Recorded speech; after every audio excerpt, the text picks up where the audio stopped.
The National Weather Service in Ruskin has issued a special marine warning for Tampa Bay waters until 9:15 p.m. Eastern Daylight Time. At 8:42 p.m. Eastern Daylight Time, strong thunderstorms were located near Tampa Bay, moving southwest at 10 knots. Hazard, wind gusts 34 knots or greater. Source, radar.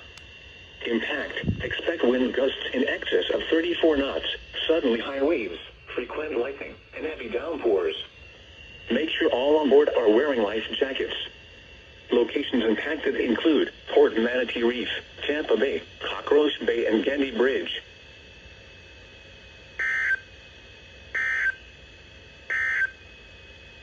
Synopsis.